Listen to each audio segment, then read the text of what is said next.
Alright guys, today is day 6 of my self-prescribed fear challenge. If you haven't watched days 1 through 5, I suggest that you take a moment to do so, maybe get a better understanding for what I'm doing here.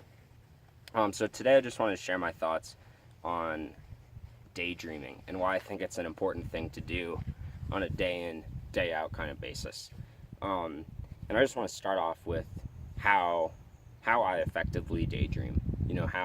What's the best system for me in which to daydream? And that's actually quite simple. Is I allocate 10 minutes of my day at least to literally just, I have my hammock set up on my deck. If I was home, I'd show you. And I just hang out in my hammock, and for 10 minutes, I just lay down. I don't have my phone with me. I don't have a book. I don't have music. I don't have an iPod. There's just nothing, just me. And I lay down, I close my eyes, or I don't. It doesn't really matter. And I just start thinking, or not even, I don't even know if I want to call it thinking. I just start letting the thoughts follow, but with some intention. So the way I start out is, where do I see my life in 2 years or 5 years? And how do I want to be able to benefit my family, those around me, better my own life? What kind of living situation do I want to be in? I ask myself a set of those questions just to get going. And then I set a timer for 10 minutes, right? And I just sit there and I let it happen. And the cool thing is thoughts just come to you, right? You don't have to consciously try and build, the living environment that you want to be in, or you don't have to consciously put any effort into this activity. It just happens. It's out of your subconscious. It's myself that I don't know telling me where I need to be. So I spend a lot of time just quietly thinking about this 10 minutes, and then I usually get up and I go and get my journal out, and I write down in my journal, the main points that I had, right?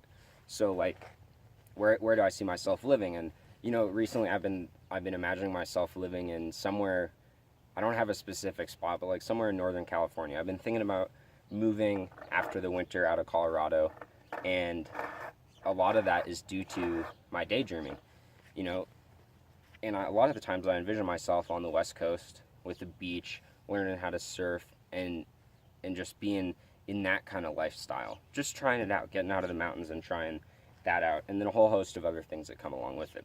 But the cool thing, and the reason why daydreaming is such an important tool, is what it does is it slowly raises your standards.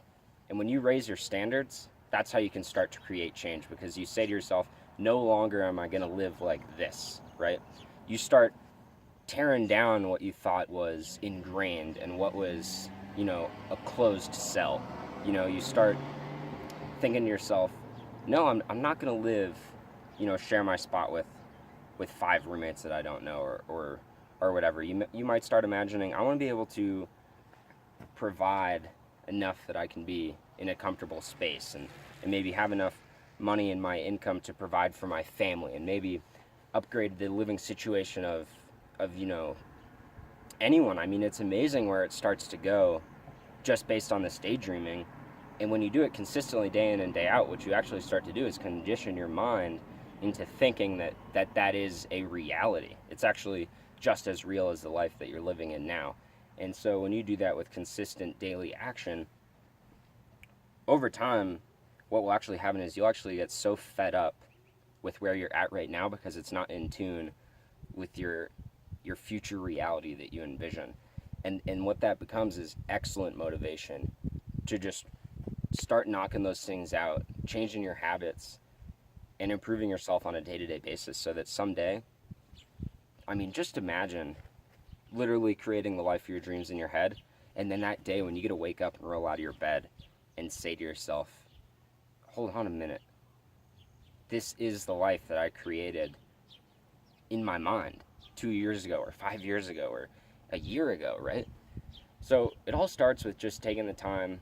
I suggest at least 10 minutes just to daydream and see where your mind takes you, and then not even judge that, not just take it for what it is.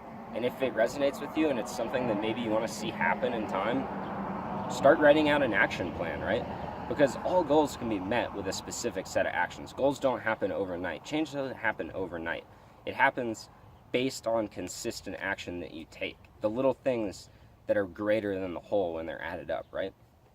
So that's my thought for today, is just spend some time daydreaming today, right?